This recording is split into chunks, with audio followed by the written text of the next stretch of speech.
You're listening to the Clean Green Talk podcast. This is episode 155. You can find our show notes at cleangreentalk.com.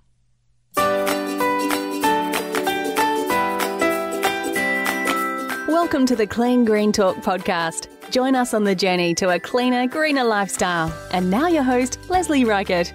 Before we get started, I just wanted to do a big shout out to today's sponsor of the show, which is Maid Brigade.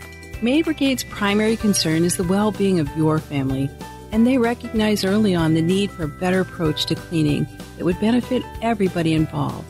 You're going to love the way that they take care of your home and your family with their green cleaning techniques. So go over to maidbrigade.com and check out all of their services. Hi, and welcome to Clean Green Talk. I'm Leslie Reichert, your host, and I'm so glad you're joining me. I have been on a mission to find the best way for us to live a cleaner, greener lifestyle. But one of those things that we think about when we're trying to live this cleaner, greener lifestyle is, are we doing it in comfort? We all know we're now dealing with climate change, which brings on hotter temperatures in the summer and much cooler temperatures in the wintertime, along with all these crazy weather patterns. So you should be thinking about maybe saving energy, but still keeping the comfort in your home. I was able to find out that Fujitsu offers a really efficient heating and cooling system you can put in almost any house, even mine. I did this interview with more of a personal angle because I live in New England and putting central air in my home is extremely expensive. That is, until now. Listen in to find out what I learned, and you can too. What actually is your position there at Fujitsu? Okay, I'm the President and Chief Operating Officer. Wonderful. And it's really interesting. So when I was hearing about this and then I went on your website and I saw the systems that you were making and selling, I'm like, oh, I love these things. So I can't wait to talk to you more about them and how they work. But it was interesting when I went and read about the National Association of Home Builders, their report on efficiency in their home being the number one concern for homeowners. I'm thinking, well, yeah. Did you really need to do a report for that? I mean, I think we all kind of know that, right? Right. When we get our bills or we do an installation or replacement, then we really know it for sure. Right. Right. So you guys have gotten into a different way of doing basically air conditioning and heat extraction. I guess it's not a heating system, right? It's a heating and cooling system. The units we sell are heat pumps that do both heating and cooling. In the outdoor unit is similar to the traditional ducted units that you're used to, the Carrier, the Trane, the Lennox, the brands that sit outside. So the outdoor unit is similar to traditional units, but it delivers to individual indoor units that allow you to heat or cool specific rooms rather than larger areas. Well, let's back up a little bit and let's talk about, when somebody's trying to choose different systems, like all the different manufacturers you even just mentioned, how does somebody go about finding out which system would be the most efficient for their home? Sure. Great question. What I recommend and we recommend is, first of all, like anything else you're purchasing, do your research on options on the internet, learn as much as you can. The next thing to do is find a qualified premier HVAC dealer. Most of the manufacturers, such as ourselves at Fujitsu, we have our best dealers have gone through a number of training sessions and are really experts at our product, and they're called elite dealers. So I always encourage homeowners to bring in the highest qualified group of dealers they can to take a look at their home. And then I would say seek multiple options from the dealers and ask about ductless. Traditionally, 90% of the business, the industry is ducted with a traditional method, and about 10% is ductless. So ductless is more efficient, so always ask about both their traditional method and ductless as well. So this is more of a personalized question because you brought up something that I didn't realize you could do. We have a home in New England. Most of the houses up here don't come with central air. You have to put them in afterwards. And we don't use forced hot air. We use baseboard hot water heat. So to put an air conditioning system into your house, it's a huge event if you're going to do duct work. But you brought up the fact that you can actually do it without the ducts. That is correct. You are absolutely right. When you look at an existing home that does not have air conditioning, it is very labor intensive and very expensive to put a true ducted system in throughout the house. One of the benefits with ductless is that you do not need the ducts. You run refrigerant from an outdoor unit into an indoor unit, and you have the indoor unit of your choice, and I'm sure we'll talk about those options, but you run it to a specific indoor unit where you can control the temperature for that particular unit, even though the outdoor unit is also supplying heating or cooling to different indoor units. So you have the same thing, like you said, it's like one unit outside, but then you have, is it like just small tubes that kind of go into your home then instead of all the ductwork in the walls? That's exactly right. They are thin copper tubes that run, instead of running to a furnace and then running ductwork from there, the copper tubes run directly into the indoor unit that is dispensing the hot or cold air. Oh, I want one of these. Well, after this podcast, you've got my contact information. We have great dealers up there and we can talk. I mean, we don't have to go any further, man. You've got me sold. This is great. But Awesome. So let's compare those. So if I were going to put in a central air unit or a heating system as well as a cooling system, is your system more efficient then than the traditional? Yes. What you've got, traditional systems these days, up in the north, the minimum efficiency is 13 SEER, S-E-E-R. Down in the south, it's 14 SEER. And they kind of max out at about 20 or 21 SEER for the most part. We start at 16 SEER as the minimum instead of 13, and we go all the way up to 33 SEER.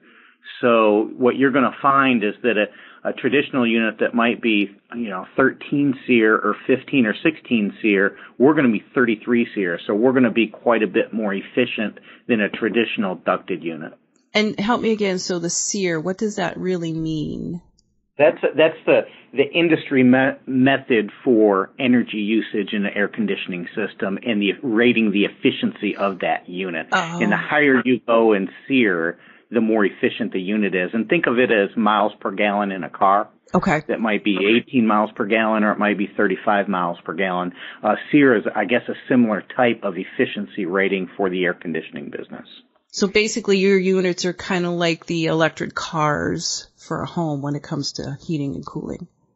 Yeah, that's a pretty good analysis, Les. That's a pretty good analysis. Great. Well, and as long as you can still do everything you want to do with the system and it cools just as well and just as quickly, I assume?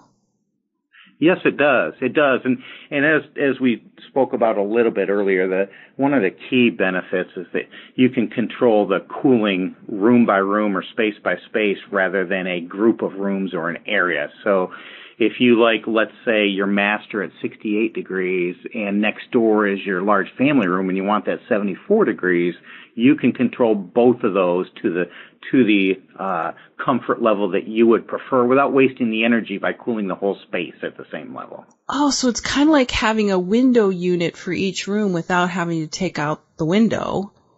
And you have these units that are in there that are cooling different areas efficiently. Correct. Oh, I Correct. love that. Obviously, Leslie, the window units are kind of an older, more traditional method for cooling or heating a smaller space, but that's a fairly good analogy.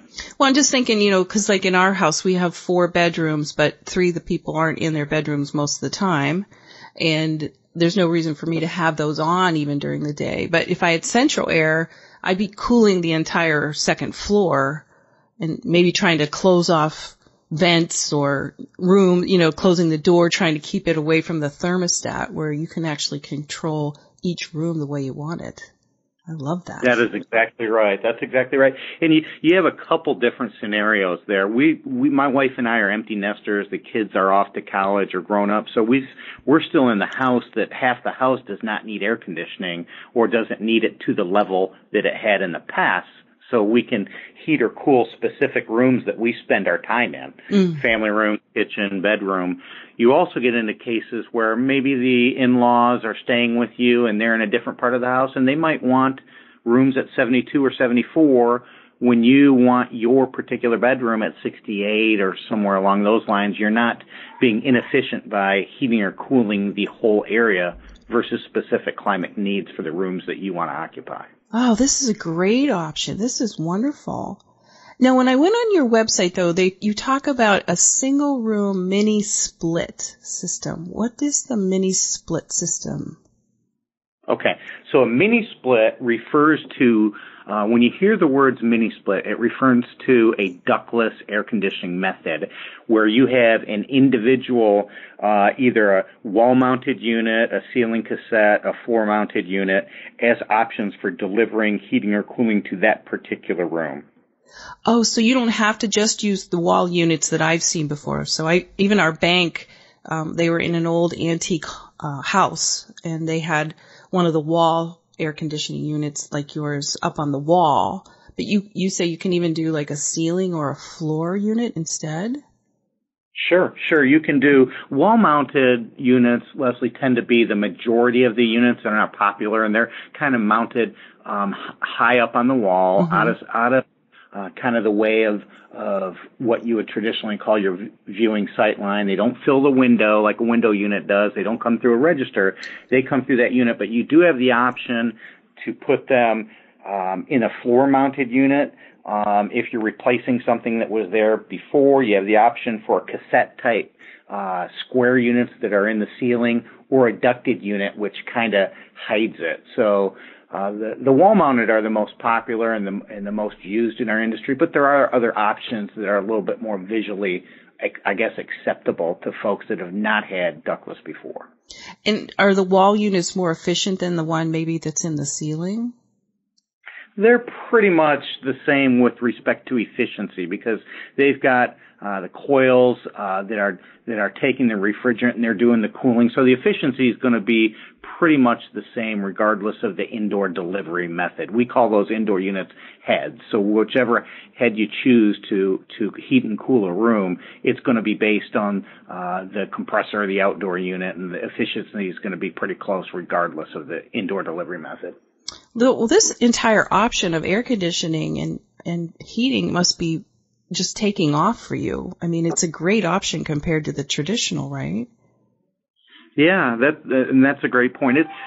Ductless air conditioning kind of started out as options to heat or cool an individual room, maybe an added-on sunroom, maybe a master that's far away from the condensing unit in an isolated part of the house, or maybe a garage that people wanted for a workshop. So it was isolated that way. As it's become more and more popular due to really its efficiency and the ability to control any specific room temperature, it is becoming more mainstream and has grown about 15% per year when traditional air conditioning has been fairly flat over the last 10 years. So that unit that's on the wall or the ceiling or the floor, that also provides heat as well? Correct. In traditional air conditioners, there's a unit, there's outdoor air conditioners and there's heat pumps, condensing units and heat pumps. Within our offering at Fujitsu, 100% of our offering are heat pumps that offer both cooling and heating. Okay, so tell me the cost difference between the traditional air conditioner to have it installed and your mini split system. Is it more expensive to have it, even though it's more efficient? There's a couple items to cover there. If you are installing as your home up in New England, if you were installing a new ducted system that you did not have heating and cooling or you did not have central air before, it's going to be less expensive because you don't have to install all of the ductwork and everything that goes along with it.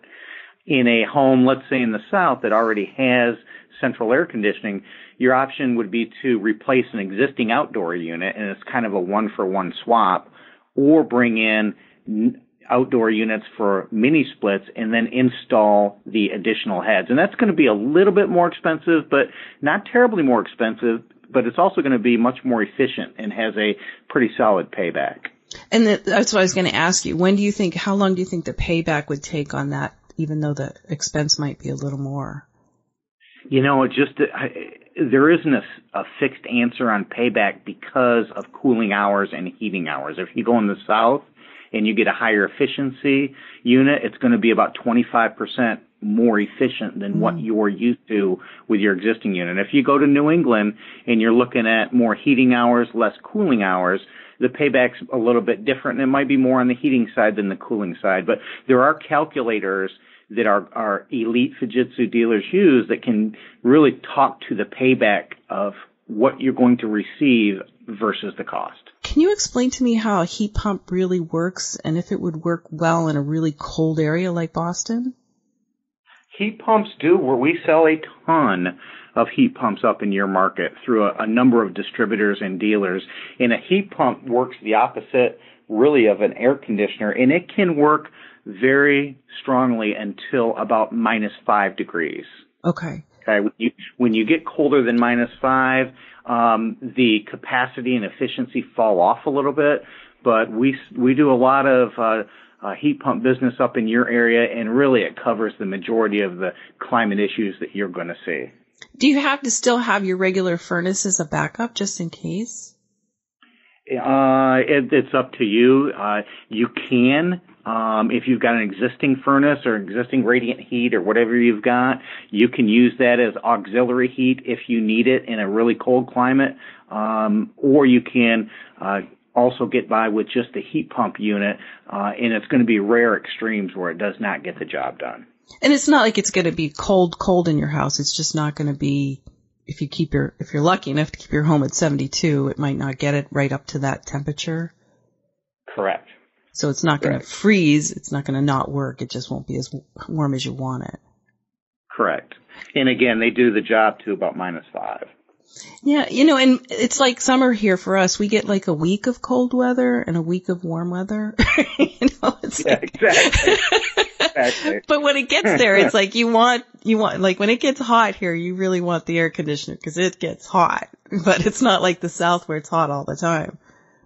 Yeah, that's true. And this year has been a strange year with respect to climate. June and July were pretty hot, and just last week in Northern California, which is normally pretty temperate this time of year, temperatures got up to the mid-90s. So it's just been all over the board with respect to the climate this year. Oh, and we had 50-degree weather. My heat came on last week. Yeah. I didn't even know it was on, but I went downstairs and I'm like, oh, it is a little chilly. And then I felt the little space heater under my kitchen kick on. I'm like, oh, is that cold? That's amazing for August. That's crazy. Yeah. Yeah. And June was pretty warm, but we're at that time of year where it could go in either direction with respect to needing heat or cooling. Right. And you must have a big, market when it comes to commercial buildings too with your system. We do. The commercial side is called VRF business throughout the industry, and it's variable refrigerant volume. And that side of the business is growing as well. And we have units where we will do strip malls, office buildings, larger buildings. So we start at entry-level residential product, then we get into kind of light commercial and heavier commercial VRF. Mm-hmm. But when you're trying to heat or cool a huge building or a bunch of units, 25% efficiency difference it's a valuable asset to have. Huge asset. It's, as we talked about earlier, the air conditioning system in your home is one of the most expensive components to your home. Right. And it's also one of the highest energy usages within the home. And to have that unit and that system be 25% more efficient is your efficiency is so much higher, and you'll just see the bills go down as you get more efficient with the unit. Well, I'm really excited that I found this, and I'm going to call one of your installers later today.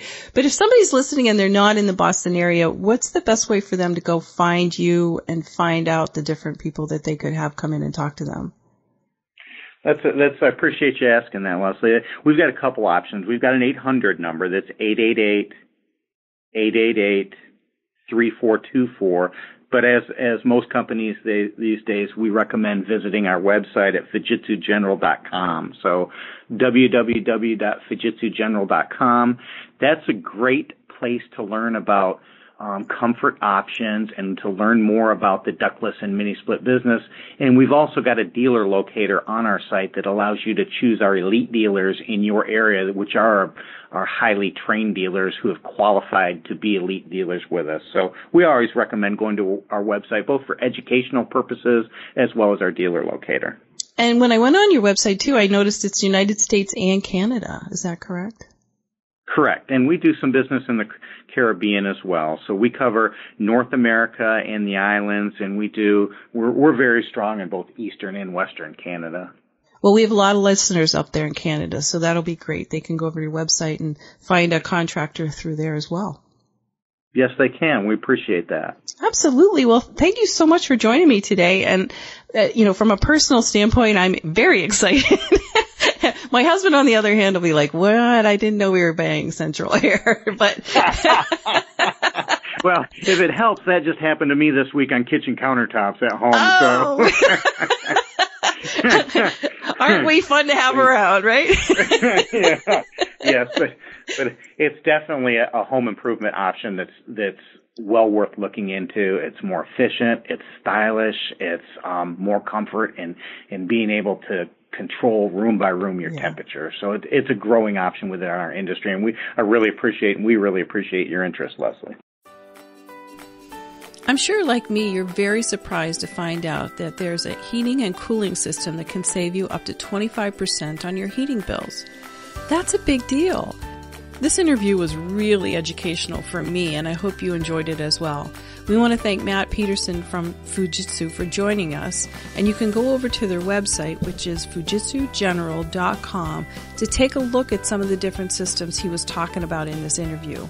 Even if you have a central vac system, you may want to take a look at their systems and see if there's something that might be able to make your system a little more efficient. So thanks so much for joining me today. Remember, you can always go over to our website, cleangreentalk.com, to listen to any of our other shows.